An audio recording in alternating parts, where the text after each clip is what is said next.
Irmãos, em certo momento do ministério terreno de Jesus Cristo, nós vemos uma história na qual ele amaldiçoa uma figueira quando ele não encontra figos nela.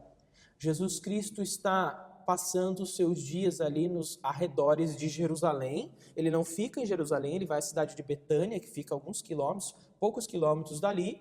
Então uma caminhada a pé era suficiente. E numa manhã dessas em que ele está indo para Jerusalém, ele encontra uma figueira no meio do caminho. Ele teve fome, Jesus teve fome, e ele vai até essa figueira, mas só há folhas ali. Ela é frondosa, cheia de folhas, mas nada de frutos, quando era a época de dar frutos. Diante disso, Jesus repreende aquela figueira e ela seca. Os seus discípulos percebem isso, que essa figueira secou. E eles, admirados, claro, dizem, olha, a figueira que foi amaldiçoada está seca. E Jesus ensina a eles naquela ocasião que aquilo que eles pedissem com fé, por mais extraordinário que pudesse ser, aconteceria.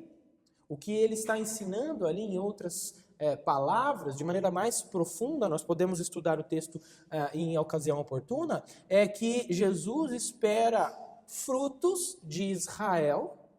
Ele está em torno de Jerusalém, ele está purificando o templo naquelas ocasiões, ele está dando muitas lições ao povo de Israel, que falhava em apresentar os frutos que Deus exigia.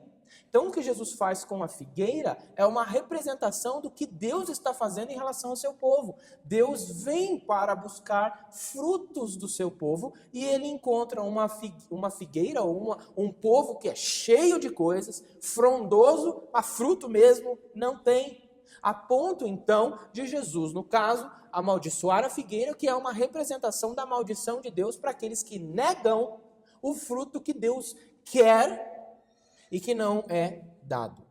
Então veja, essa figueira lá no capítulo 21 de Mateus, é que nós vemos registrada essa história, essa figueira ela tinha folhas verdes e parecia bem saudável, mas ela não produzia frutos, que era o que se espera de uma figueira. Ela não está ali para decorar, ela está ali para alimentar. Por mais bonita que ela seja, por mais de encher os olhos que ela possa ser, ela não dá aquilo que promete, ela mente, ela nega aquilo que se espera. Jesus esperava então encontrar frutos naquela figueira, sinais de vida e obediência, que é uma representação, portanto, do povo de Deus, mas ele não encontra nada que justificasse a existência daquela figueira, já que ela não dá frutos. Nós, em certo sentido, de outras maneiras, nós fazemos isso. Se nós, de alguma maneira, temos alguma planta, por exemplo, que não está vingando de jeito nenhum, você tem algumas saídas, você tem algumas opções. A última pode ser que seja arrancar e lançar fora. Mas você não vai manter uma hortaliça frutífera, de que se espera fruto, que você plantou com esse propósito, mas ela está negando. Você pode trocar a terra, pode adubar, pode trocar a planta, mas alguma coisa você precisa fazer. Naquele caso, Jesus amaldiçoou a figueira como um símbolo da maldição em que estava incorrendo Israel, porque estava negando os frutos que Deus queria. De modo muito semelhante, a igreja lá em Sardes, ela tinha um nome de que vivia, mas ela estava espiritualmente morta. E Jesus é um bom avaliador. É claro, ele julga com justiça, com precisão, e é por isso que quando ele olha para a igreja de Sardes, ele sabe bem do que ele está falando. Ele entende que há sim um aspecto externo que indica alguma coisa, mas que no fundo, ela está, no caso ali, morta. É por isso que Jesus chama a igreja, os poucos, inclusive, que estão nessa igreja em Sardes, a despertarem. Jesus Cristo chama essa igreja ao arrependimento. Isso para não enfrentarem o juízo de Deus e aqueles que forem fiéis receberem, portanto, a recompensa de Deus. Essa aqui, a igreja em Sardes, na cidade de Sardes, é a quinta igreja que nós estamos vendo aqui, naquela região da Ásia Menor, de 2000 anos atrás, que é confrontada pelo Senhor, o mesmo Senhor desta igreja. É o Senhor da igreja de Sardes, da igreja que hoje não existe mais, tal como existia naquela época. Essa igreja é uma das mais comprometidas com o mundo da sua época. Então, você deve ter percebido que essas igrejas aqui nas cartas de Apocalipse, né? Essas cartas às 7 igrejas, algumas estão tendo uma saúde melhor e algumas estão com uma saúde péssima. Essa aqui é a igreja com uma saúde péssima. É uma igreja que está muito comprometida com o mundo da época, com a cultura, e por causa desse comprometimento com a cultura, com a época, com a religião daqueles dias, daquela cidade, o testemunho deles sobre serem cristãos, sobre o nome de Deus, era fraco publicamente. Eles não eram apenas tímidos, seria uma palavra fácil ainda, uma palavra leve, eles de fato, tanto que Jesus usa aí a expressão de mortos. Na prática, eles estavam demonstrando isso. Parece que a maior parte da igreja aqui em Sardes, ela acabou sendo prejudicada e não tinha nem o amor que tinha sido visto lá em Tiatira e nem o zelo na igreja de Éfeso, que nós já vimos. Essas igrejas foram elogiadas por esses aspectos. Aqui não tinha nem uma coisa, nem a outra. Em tempos antigos, lá na cidade de Sardes, Sardes tinha uma grande fama internacional. Era uma cidade que era muito conhecida no passado, antes dessa carta aqui, que foi enviada, em que eles tinham assim um prestígio. Era uma cidade que era lembrada como bela, como forte, como correta, segura e um monte de outras características. Tinha uma reputação maravilhosa. Sardes tinha sido uma cidade imponente, quase inconquistável. Se você for ver a localização dela, você tem alguns montes que dificultavam invasões, por exemplo. Então isso facilitava, tinha uma barreira natural que facilitava essa cidade desenvolver, evoluir, numa época em que guerras e conquistas eram muito acentuadas ainda. Pouco a pouco, aquela cidade, porém, foi sendo enfraquecida. Com o passar dos tempos, a cidade de Sardes, que estava no topo das cidades, ela começou a piorar. E, em certo sentido, ela começou morrendo aos poucos.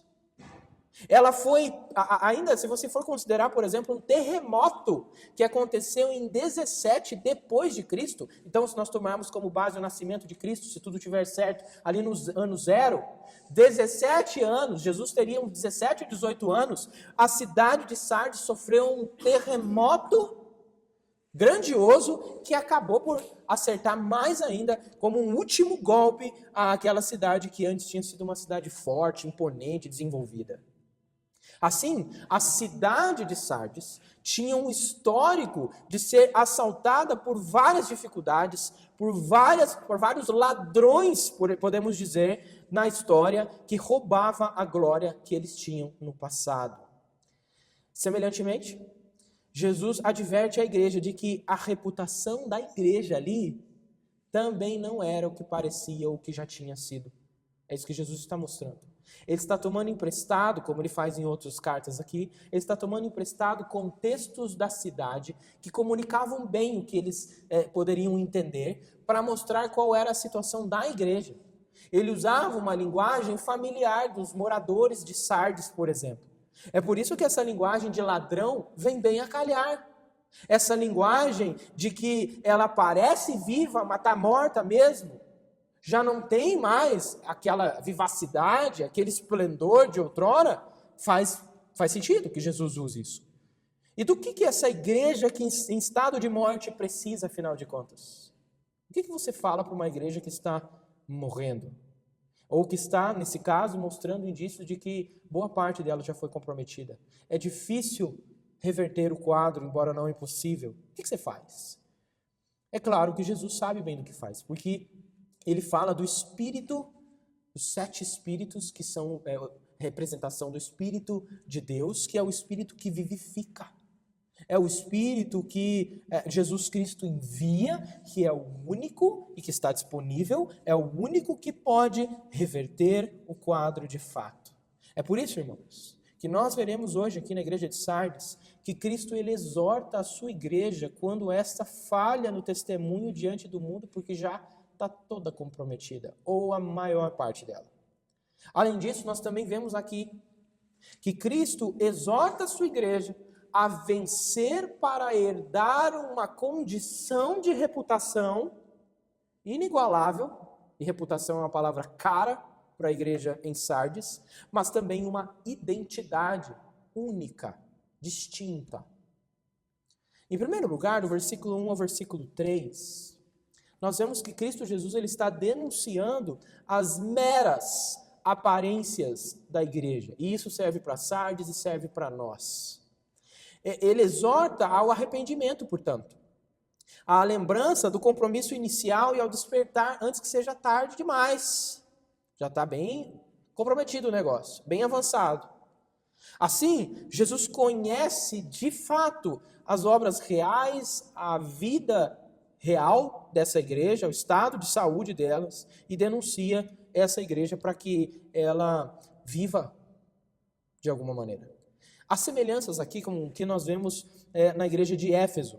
A igreja de Sardes, como a igreja de Éfeso, que nós já vimos, ambas perderam o testemunho, o poder de testemunhar de Cristo aos de fora. A igreja de Éfeso também, ela era muito cuidadosa com doutrinas que estavam ali querendo entrar e eles não deixavam, eles eram zelosos, mas faltava um amor que eles tinham perdido e precisava ser resgatado, e esse amor é traduzido em testemunho público aos de fora. Não é uma questão problemática dentro está tudo funcionando muito bem, é isso, e essa é uma crítica que Jesus faz, porque é só o que eles oferecem, eles não têm um testemunho público fora, eles quando estão nos trabalhos, eles são agentes secretos, eles são crentes tímidos, eles são crentes amedrontados, ou por alguma forma desanimados, lá fora não tem muita expressividade, dentro é uma maravilha, e Jesus não condena estar bom dentro, ele elogia, mas ele diz que há mais para ser feito. Aqui nós vemos uma semelhança, porque a igreja em Sardes, ela estava tão problemática, com a saúde tão frágil espiritualmente, que essa igreja também não testemunhava corretamente ou publicamente aos de fora da igreja. Em grande medida, a cultura lá da cidade de Sardes tinha influenciado, então, a igreja negativamente, porque da mesma forma que a cidade uma vez foi maravilhosa e depois se tornou quase esquecível, quase desprezível, a igreja de Sardes estava pegando a mesma toada, estava pegando o mesmo jeito, e Cristo identifica isso. Então, quando o povo ouve isso, eles sabem bem do que Cristo está falando. Eles têm um referencial da vida deles, da cidade deles. Quando ele diz, então, conheço as tuas obras, que têm nomes de que vives, Jesus não está elogiando a saúde espiritual. Claro que não. E você tem nome, você tem cara de que oferece alguma coisa, mas, na verdade, ele está reconhecendo que esse é um testemunho que ela dá de si mesma e talvez a reputação que tem, é isso que Jesus está apontando. Ele está mostrando que, na verdade, essa aparência de vida é só isso, é a aparência de vida. Essa confissão e reputação são desmentidas pela realidade, porque aquilo que parece ser, na verdade, demonstra algo oco, vazio, está morto espiritualmente. E faz sentido que Jesus acuse a fraude que se via nessa igreja em Sardes. Eles tinham um nome de cristãos, mas negavam a sua realidade. E eu já falei várias vezes com vocês que cristão, pelo menos biblicamente, no sentido correto da palavra, não é um termo de IBGE para designar a sua religião, embora isso possa acontecer. Cristão nos lembra do próprio Cristo. Cristo ungido. Nós somos ungidos com o Espírito, porque somos habitados pelo Espírito Santo. Então espera-se que nós, carregando o nome por aí de cristãos, não tenhamos só o nome de cristãos, mas que correspondamos a esse nome. Assim como você não poderia olhar para Cristo, ele se identificar, se pronunciar como Jesus Cristo, mas você não vê nada dele de Cristo. Isso seria um falso Cristo. Poderia dizer que era Cristo, mas não é. Então ele está mostrando aqui a realidade e a aparência. Ele está mostrando que há uma incongruência aqui. Essa igreja se achava espiritualmente viva e talvez até outras igrejas em outros lugares pudessem lembrar dessa igreja com histórico. Olha como essa igreja aqui, ó, primeira dessa época, ou a igreja tradicional, uma igreja respeitadíssima no passado. Hoje eu não sei como é que está. É uma igreja que vive de saudosismo, talvez. Uma igreja que está numa cidade que era importante e a igreja também, como Jesus está mostrando, era muito vigorosa, mas não é mais, não. Não tem mais vida. É por isso que no versículo 2, nós vemos que há uma forma exagerada de dizer que a situação espiritual da igreja era grave e que a sua morte espiritual estava próxima. O versículo 2 diz: "Sê vigilante e consolida o resto que estava para morrer." Então, Jesus é claro que ele está usando uma figura de linguagem, porque ele não ia dizer assim, uma igreja que está morta, acabou já. Acabou, eu tinha um ponto final aqui. Mas o que ele está mostrando é que no todo, na massa, você olha e esse é o aspecto, está de morto. Mas existe um resto, essa é a expressão, é o remanescente, é aquele que sobrou. É o que sobrou, que ainda está vivo e que estava para morrer. Portanto, Cristo ordena que a igreja desperte espiritualmente, pois a sua condição de morte exige isso. E aqui nós vemos, irmãos, que mesmo que o estado seja bem grave, esteja na UTI, Cristo chama a sua igreja ao arrependimento. Ele não chamaria uma igreja morta, uma igreja que deixou de fato de ser um candeeiro, como a igreja é descrita aqui. Então, há casos severos, há casos graves, mas Cristo está insistindo. Cristo está chamando essa igreja, o pouco que há, ele já chama. Ele não diz assim, estatisticamente ele morreu, então não dá mais, nem vou considerar mais. Tem o resto, ele chama. Assim como na história de Israel, por exemplo, você vê vários momentos no Antigo Testamento em que a maioria da nação estava longe dos caminhos do Senhor, mas Deus sempre faz referência a um remanescente fiel, ou seja, um pequeno grupo de fiéis que poderiam estar espalhados na nação toda, que não abriam mão do seu compromisso com o Senhor, mesmo que eles fossem minoria. E Deus nunca disse, vai em atacado. A rodo vocês vão ser levados, vão ser condenados. Deus sempre pontuou. Cristo está pontuando aqui do mesmo jeito. O ser vigilante, então, aí do versículo 2, significa fortalecer as coisas que estão para morrer. Essas coisas que estão quase morrendo agora, no futuro ali meio próximo, num curto prazo. E com esse resto, Cristo dá a entender que os membros da igreja até começaram uma vida de serviço fiel, mas algo aconteceu e eles pararam de progredir, eles estagnaram. Ainda há coisas que eles precisam fazer mesmo assim, mesmo que sejam poucos, para demonstrar que sua fé é genuína, para serem chamados, portanto, de cristãos, para que não seja só um nome, para que não seja uma igreja, como estava sendo aqui, nominal. Cristã nominal, é só no nome mesmo, é só na fachada, é só nos documentos, a vida mesmo não tem. De fato, ainda no versículo 2, aí temos a expressão obras.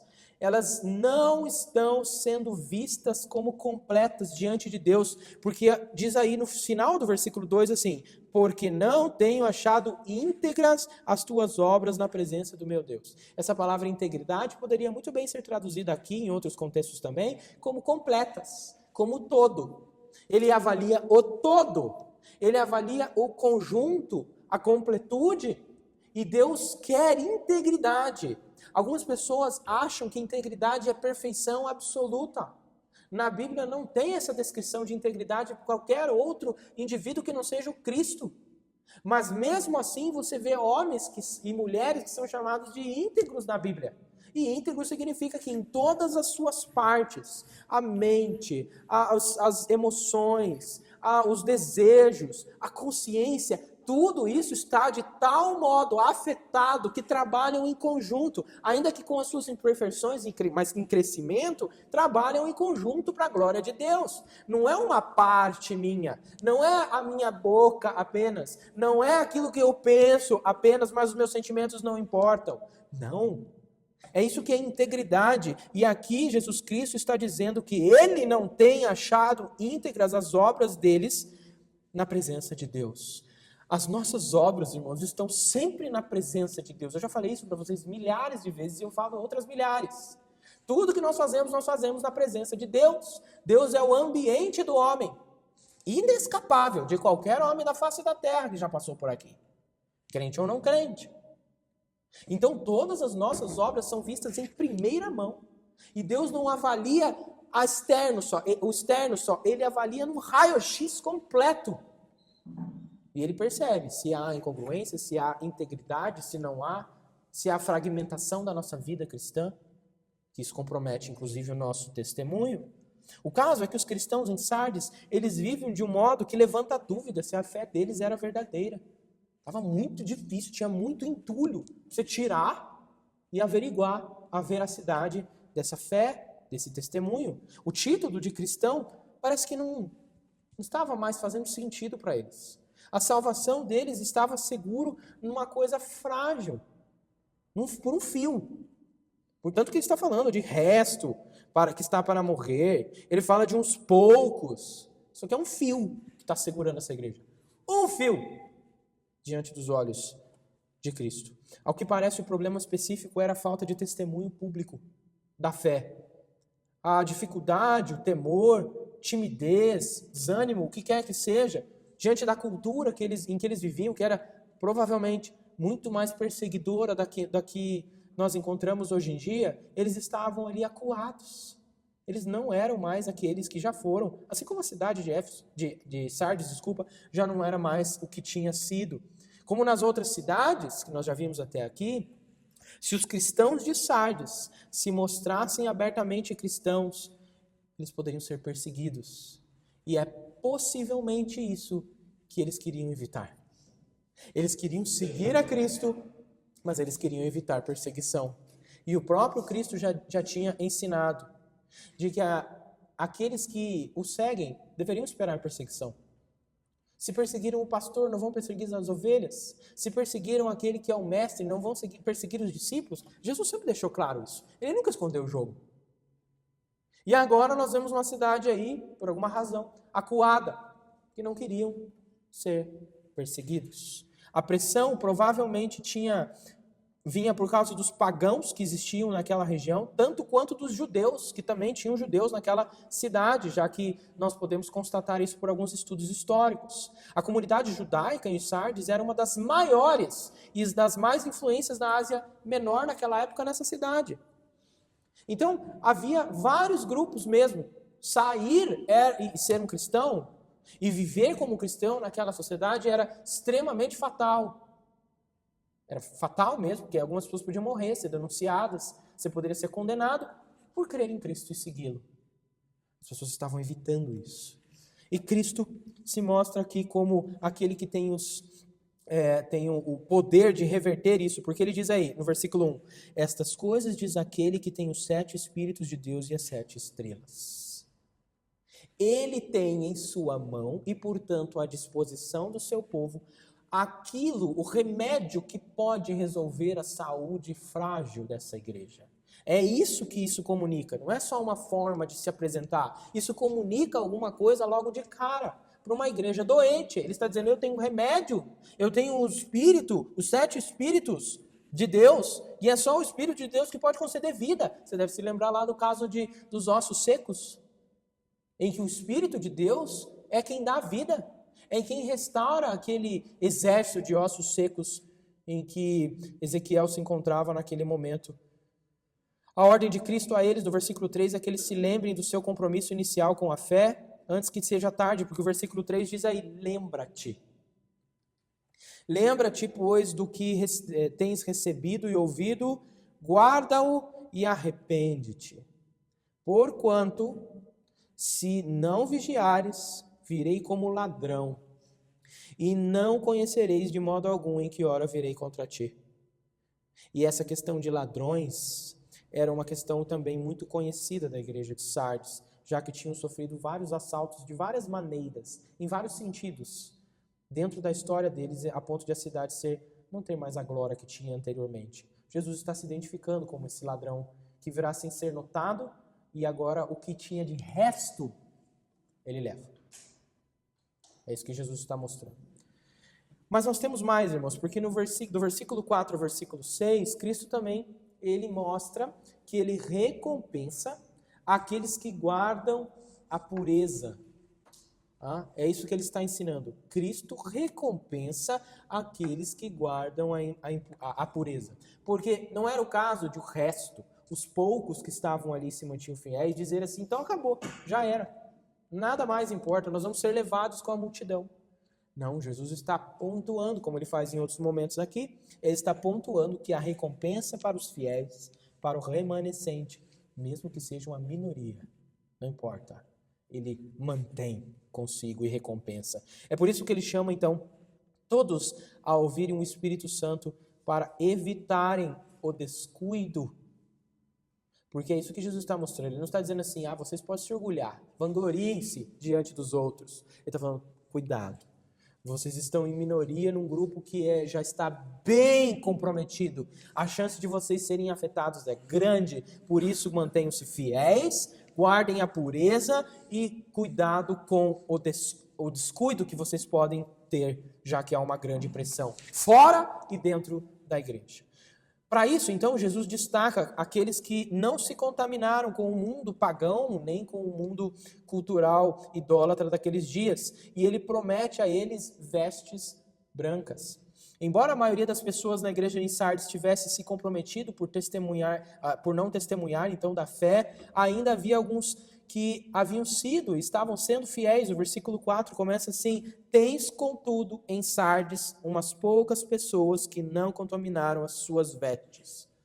Jesus identifica, mesmo que seja um pequeno grupo, e ele identifica algumas pessoas que ainda assim se mantiveram fiéis e não contaminaram-se com aquele tipo de comportamento. Quando ele diz aí, não contaminaram as suas vestes, ele parece mostrar que os que se contaminaram o fizeram por suprimir o testemunho diante do mundo. Isso acontecia quando assumiam um perfil mais discreto em contextos idólatras da cultura pagã daqueles dias, com a qual eles tinham provavelmente interação diária.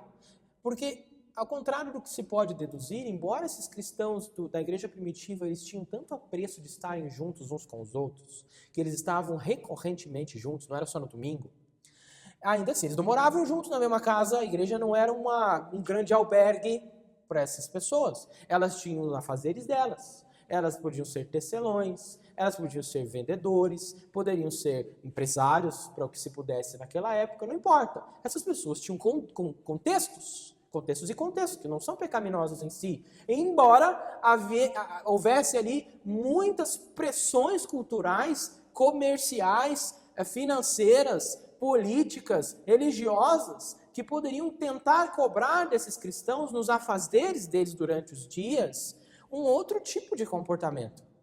E eles não estavam sendo fiéis a Cristo, eles estavam cedendo, estavam quietinhos. Vamos falar que a gente é cristão, que a gente vai ser perseguido. Eu vou perder a amizade. Hoje em dia a gente fala isso, né? Perder a amizade, vou perder o contato, vai se afastar. Hoje em dia nós temos umas palavras, uns discursos para nós mantermos discrição sobre sermos cristãos. Vou ser cancelado, vai se afastar de mim, qualquer coisa do tipo. Naquela época, talvez falar de perder a amizade nem fosse a questão. Era assim, meu pescoço pode rolar, minha cabeça pode rolar. Então o negócio era um tanto mais severo.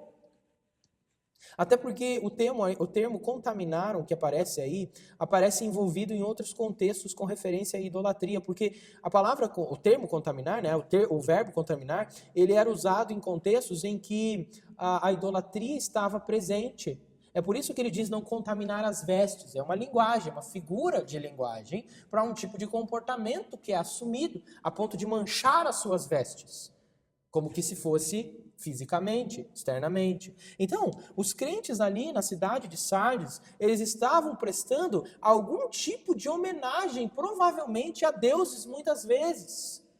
Sabe aquela brincadeira? Esses dias alguém aqui lembrou comigo aquela brincadeira de fazer figa, para você tentar, não sei se você chama de figa, né? Na minha região falava figa. Você faz isso para fazer alguma coisa da boca, e aí enquanto você está fazendo isso, você anula, você quebra.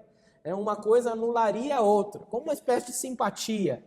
É como se esses cristãos estivessem ali tímidos de testemunhar da fé cristã e, eventualmente, eles cedessem a fazer algum tipo de confissão a outros deuses, ainda que fizessem um figa, para tentar anular isso. Para dizer, Senhor, o Senhor conhece, então eu vou pedir perdão para o Senhor, porque eu já estou aqui confessando outros deuses. Esses povos estavam provavelmente, esses irmãos nossos do passado, provavelmente estavam contaminando-se dessa maneira. Em outros lugares, em outras cidades, nós já vimos aqui um dos motivos mais preponderantes para que o povo cedesse não fosse tão fiel no seu testemunho, era o isolamento econômico. Então imagine que você tivesse uma marcenaria e que você, por ser cristão, adotar a fé cristã, ser conhecido como cristão, você já não tivesse mais parcerias, as pessoas não quisessem mais comprar dos seus produtos, não quisessem mais fazer alguma coisa com você, fazer alguma encomenda, porque você é cristão. Ou seja, o seu caixa ia começar a diminuir, você iria sofrer uma espécie de estrangulamento econômico por simplesmente ser cristão. Seria o que hoje estamos dizendo várias vezes aí, por muitas questões, sanções culturais. Você não cultua o meu Deus, por isso eu não vou fazer negócio com você. Isso acontecia assim comumente nessas cidades aí nas igrejas de Apocalipse. Contudo, no versículo 4 ainda nós vemos que Cristo promete que eles andarão de branco junto comigo, diz aí, pois são dignas. E isso mostra uma identificação e uma associação, porque não é só dizer que eles vão andar de branco, sozinhos, perdidos por aí. Eles vão estar comigo. Há um tipo de comunhão, associação, além da identificação que Cristo está prometendo. É claro, quem que não quer andar com Cristo? O Rei do Universo, o Senhor da nossa vida, aquele que nos ama, quem não quer? E quem não quer andar ainda de vestes brancas, ou seja, de vestes puras, guardadas puras, não contaminadas? Ah, mas nós somos minorias. Com Deus nós somos maioria. Eu estarei com Cristo, mesmo que eu seja o único. É isso que Cristo está prometendo. Você deveria comunicar alguma coisa. Você vai falar, mas é isso. Eu tenho que ser fiel, talvez até morrer pela fé cristã para andar de branco com o Senhor, se fosse tomado literalmente, por exemplo.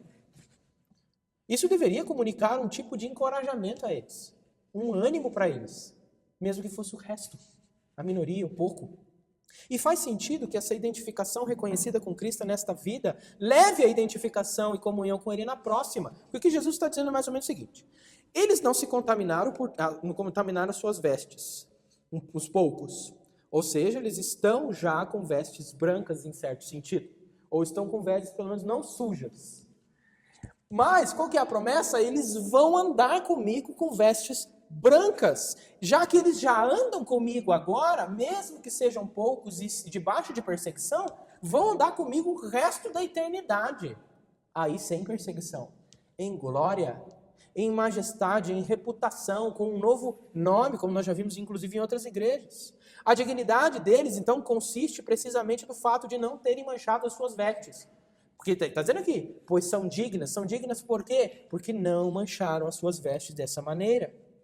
Eles são chamados de dignos porque eles estavam dispostos a seguir o modelo de Jesus Cristo. Eles queriam estar andando com Cristo, não importa o que isso pudesse trazer como consequência. Cristo foi considerado digno de ter suportado o sofrimento por causa do seu testemunho fiel, até a morte de cruz.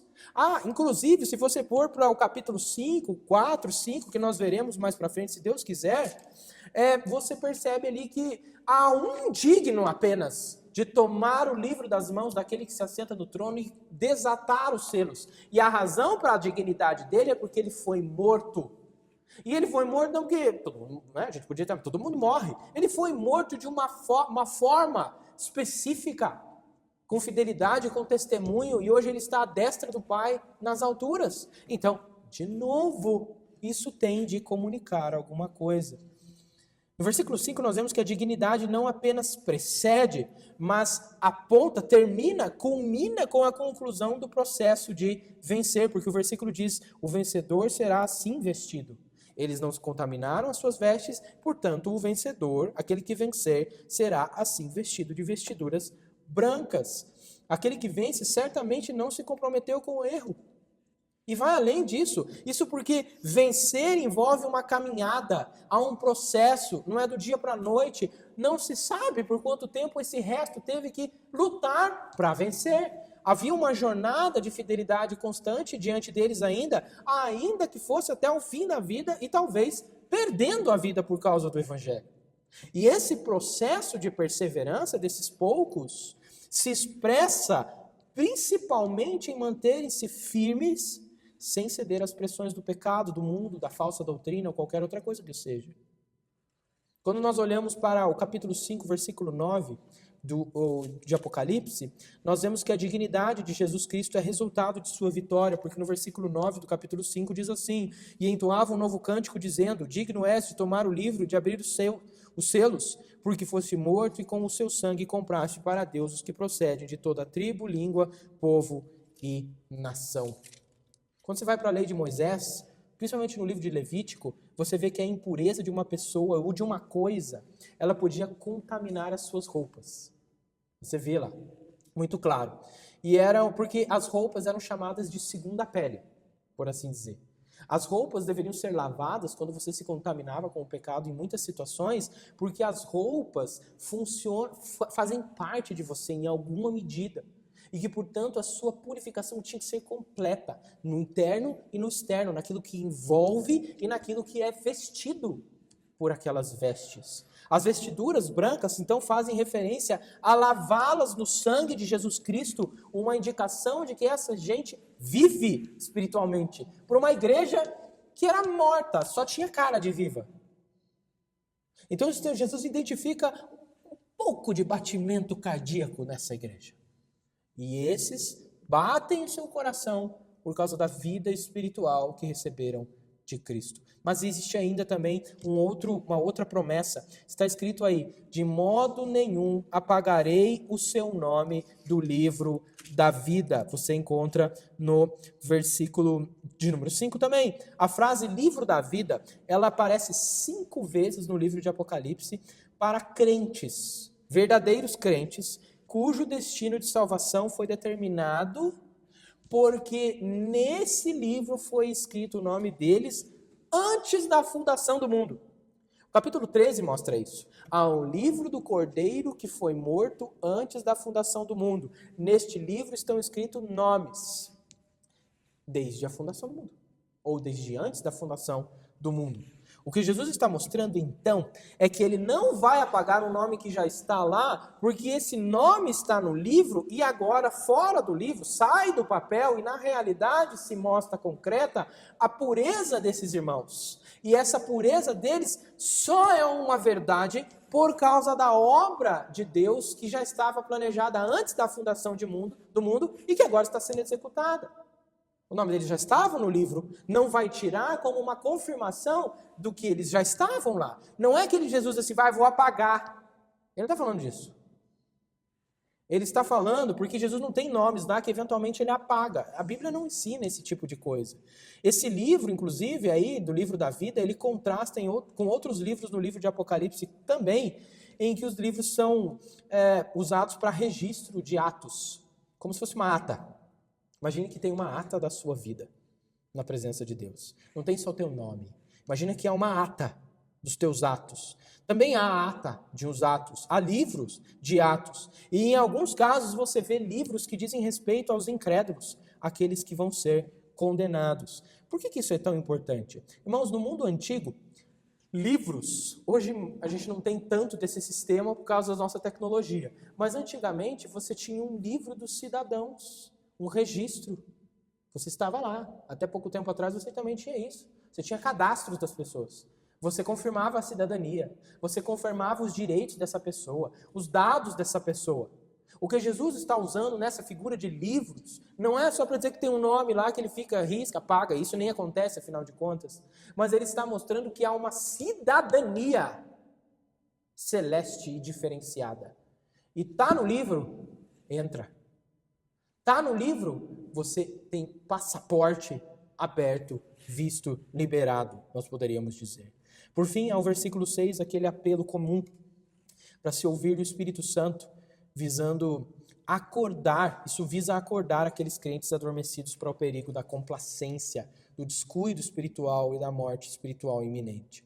Irmãos, nós aprendemos nessa segunda parte, a partir dessa expressão do nome, já que só nessa carta, 6 versículos, você tem 4 vezes, são 6 versículos e 4 menções à expressão nome. E isso parece seguir surtir um propósito, ou ter um propósito. Contrastar os cristãos autênticos com os cristãos nominais. Porque nem todo mundo, eu já falei com vocês outras vezes sobre isso, nem todo mundo que está na igreja é da igreja de Cristo. Tá? Nem todo mundo que se diz cristão é de fato cristão. Aqueles que se identificam como cristãos e são assim conhecidos, mas vivem de uma forma comprometida com o mundo, acabarão sendo desmascarados cedo ou tarde, talvez no juízo final, como pessoas que na verdade só possuíam o nome de cristãos. Por isso nós lemos durante a liturgia Mateus capítulo 7, em que Jesus diz, olha, nunca vos conheci, apartem-se de mim. Chamavam de Senhor, faziam umas grandes coisas, mas é só isso. São desmascarados no dia do juízo final. Em contraste, irmãos, os que se mantêm fiéis à sua confissão de Cristo serão reconhecidos por Ele como seus verdadeiros seguidores. E quem revela uma espiritualidade autêntica, como aponta aí o versículo 1, no capítulo 3, recebe a promessa de que o seu nome permanecerá. Não vai ser escrito, mas já vai continuar lá, no livro da vida, e será publicamente reconhecido no último dia. Cristo lerá o seu nome com muito gosto e prazer, como aqueles que participam do livro da vida. Além disso, irmãos, convém notar que a afirmação de que os nomes dos vencedores não serão apagados também serve como um alerta para aqueles que estão indecisos na fé. Você não firmou um compromisso com Deus ainda? Com Cristo? Você tem vivido de uma maneira meio tímida no teu testemunho com Cristo? Olha a promessa que se dá àqueles que mantêm a sua vida em fidelidade ao Senhor. A advertência leva os verdadeiros crentes, especialmente os que estão vacilantes, então, a examinarem as suas vidas, a se arrependerem e assim encontrarem uma nova segurança, um novo vigor para a mudança de vida a partir de agora. Já os falsos cristãos, os falsos crentes, eles vão continuar indiferentes. Não vai fazer diferença nenhuma. Eles vão continuar do mesmo jeito. O nome deles não está lá. Mas, por alguma razão, eles acham que está. Então, irmãos, nós concluímos aqui que o Evangelho ele confronta a indiferença espiritual. O Evangelho não é aquele que passa um pano, não, né? Não. Ele confronta a indiferença espiritual, é o que Cristo está fazendo aqui. E ele chama o povo de Deus a acordar para a realidade da sua condição diante da presença de Deus, acima de tudo. O Evangelho expõe a falsidade de uma fé apenas de aparência, mas também convoca-nos à lembrança do chamado inicial que Cristo fez para nós, a nos arrependermos, a perseverarmos naquilo que nós tínhamos. Lembra-te, pois, do que tens recebido e ouvido, diz o versículo 3. Aos que permanecem fiéis, o Evangelho também assegura a pureza diante de Deus, a garantia do livro da vida e o reconhecimento público por Cristo no último dia. Porque diz o versículo 5, pelo contrário, confessarei o seu nome diante de meu Pai e diante dos seus anjos. Assim, irmãos, essa mensagem